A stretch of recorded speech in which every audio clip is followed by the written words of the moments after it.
Hey, welcome! Today we are going to tackle what is, quite possibly, the single most important verb in the entire English language. Seriously, it's the verb that lets us talk about who we are, what things are like, our very existence. We're talking about the verb to be, and we're going to make it super, super simple for you. So let's just start with a really basic question. Who are you? I mean, if you had to answer that in English, what would you say? Just think about it for a second, because whatever your answer is, it absolutely depends on the verb we're talking about today. To help us figure this out, let's meet somebody. This is Lisa. We're going to see how she introduces herself, and just by listening to her, we're going to unlock how this whole to be thing works. Okay, so the very first thing she says is, "My name is Lisa." See that? That tiny little word is, that's our verb. It's like a bridge connecting my name to Lisa. It's the most fundamental way to say who you are. And she doesn't stop there. Notice she uses the short form, I'm, instead of I am. She says, I'm 22, I'm an American, I'm a student. With every single sentence, she's painting a clearer picture of herself, and it's all thanks to this one little verb. And you know, it's not just for these big, important things like your age or where you're from. It works for simple stuff too. My favorite color is blue.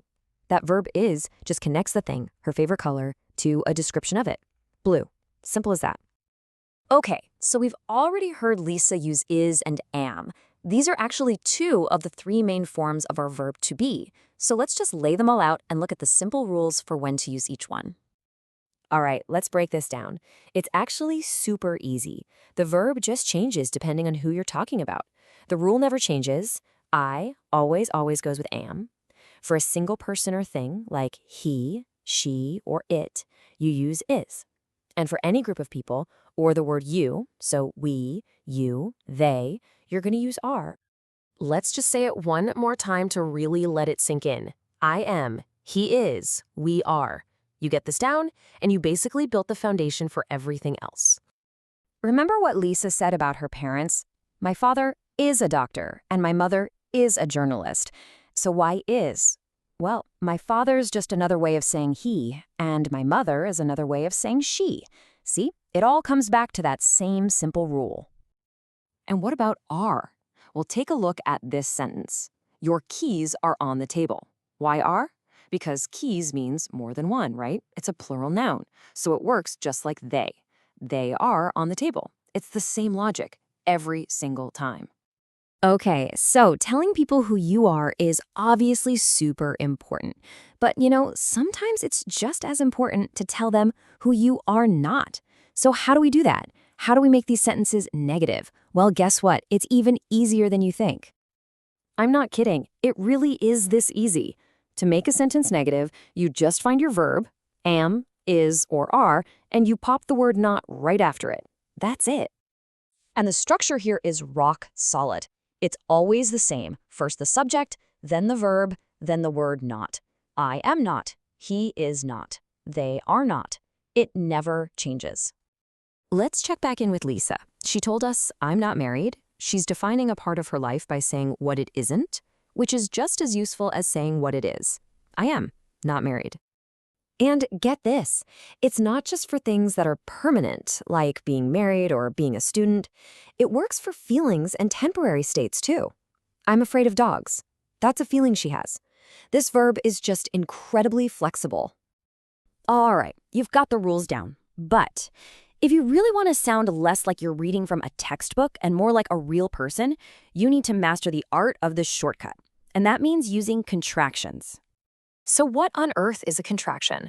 It's exactly what it sounds like. It's a shorter way to say something. We just take two words, like I am, and we squish them together to make one faster, more natural sounding word, like I'm. So let's see how this actually works. On the left, you've got the full formal ways we've been talking about. And on the right, that's the shortcut. I am becomes I'm. He is becomes he's. We are becomes we're. This is how people really talk. Now, here's a pro tip for when you're making negatives. You often get a choice, which is pretty cool. He is not can become he isn't, or he's not. They are not can become they aren't, or they're not. Both are totally correct, and using them is going to make your English sound way more fluent. And here's a perfect example that uses both. Jane isn't a teacher. There's our negative contraction. Then, she's a student. There's our positive one. It's quick, it's efficient, and it's exactly how people speak. Wow, okay, we have covered a lot of ground. We've looked at how to say who we are, who we aren't, and crucially, how to say it all so you sound totally natural. So let's do a super quick recap of the tools you have now. So everything we learned today really boils down to this simple 3-step toolkit. Step 1, pick your verb, am, is, or are, based on the subject. Step 2, if you want to make it negative, just add not right after the verb. And step 3, and this is a big one, try to use those short forms, I'm, he's, isn't, to sound natural. And that brings us right back to the beginning. We started with this one simple question, but now you have all the tools you need to answer it like a pro. So I'll ask you again. Using am, is, are, and their negative forms, who are you and who are you not? You now know exactly how to say it.